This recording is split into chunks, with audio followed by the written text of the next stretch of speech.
Welcome to Naskar Academy YouTube channel. Netaji Subhas Open ইউনিভার্সিটির আন্ডারে যে সকল সুপ্রিয় ছাত্রছাত্রীরা এই 2024 সালে পিজি কোর্সের অ্যাসাইনমেন্ট সাবমিট করছিলেন, আপনাদের অ্যাসাইনমেন্টের ডেট কিন্তু অলরেডি পার হয়ে গেছে।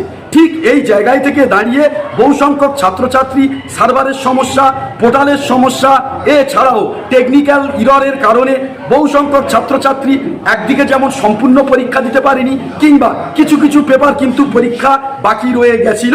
সেই সকল ছাত্রছাত্রীরা চিন্তা এবং দ্বিধার মধ্যে ছিলেন যে আর কি আমরা অ্যাসাইনমেন্টের ডেট পাবো।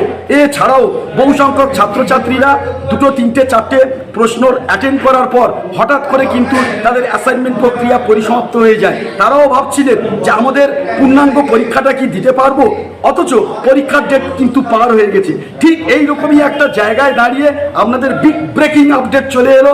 আপনারা কিন্তু অ্যাসাইনমেন্ট সাবমিট পুনরায় করার সুযোগ পাচ্ছেন।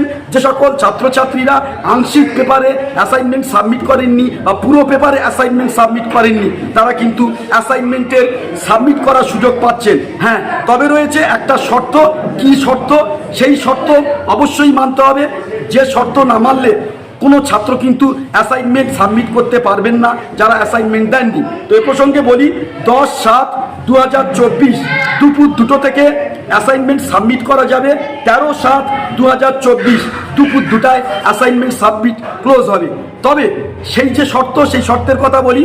যে সকল ছাত্রছাত্রীরা অ্যাসাইনমেন্ট সাবমিশন স্লিপ ডাউনলোড করেছেন, সেই সকল ছাত্রছাত্রীরা অ্যাসাইনমেন্ট সাবমিট করার ক্ষেত্রে এলিজেবল।